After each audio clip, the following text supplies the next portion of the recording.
We are anticipating this week to be the final stretch in Trump's New York criminal trial. His attorneys say they expect to wrap up their questioning today, could be at any time. Then the prosecution can choose to ask Cohen a second round of questions. He is their final witness.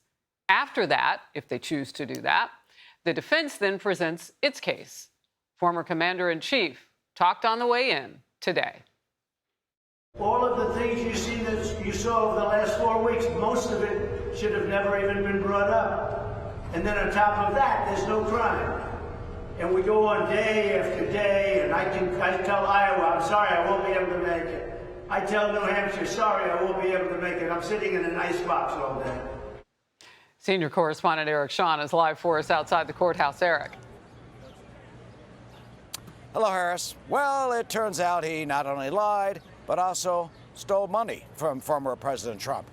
In cross-examination, Michael Cohen exposed as a thief today. This case should be dismissed. It should have never been brought. And the judge is highly conflicted. He's a corrupt judge. He's highly conflicted. He's totally corrupt. And he's interfering with an election. Well, Trump's former lawyer, Michael Cohen, back on cross-examination. Trump's attorney, Todd Blanche, again elicited more admissions damaging to Cohen's credibility that he stole money from the Trump organization. Testimony showed that Trump paid Cohen back for spending money to rig an online poll that favored Trump. So Cohen was reimbursed for $50,000. But guess what? It turns out that he only paid the polling company $20,000, and he pocketed the rest, keeping $30 grand for himself. And when Blanche asked Cohen if he lied about that, Cohen said yes. Meanwhile, President Trump's lawyers want to call as their first witness Bradley Smith. Smith is an election law expert and former chairman of the Federal Election Commission.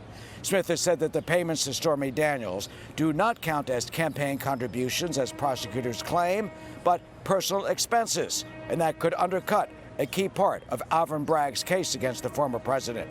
Smith has compared Trump's case to the 2012 prosecution of former Senator John Edwards. You may remember that Edwards faced similar charges of spending money on a mistress, but his trial ended in an acquittal and a mistrial, and Edwards got off. We don't know if the former president will testify at this trial, but for the first time today, a large group of protesters who are against him converged on the courthouse. No one is above the law. Trump is not above the law. Well, those chants were heard here out on the streets. They were not heard inside the courtroom. About 30 of those protesters are still here, mingling with some of the pro-Trump protesters, yelling at each other every once in a while. But other than that, it's quiet. This trial continuing. No session on Wednesday or next Friday, but the judge has set next Tuesday, the day after Memorial Day, for closing arguments. So the jury could get this case next week. Harris, back to you. Eric Shawn, thank you very much. Hey everyone, I'm Emily Campagno. Catch me and my co-hosts Harris Faulkner and Kaylee McEnany on Outnumbered every weekday at 12 p.m. Eastern, or set your DVR. Also, don't forget to subscribe to the Fox News YouTube page for daily highlights.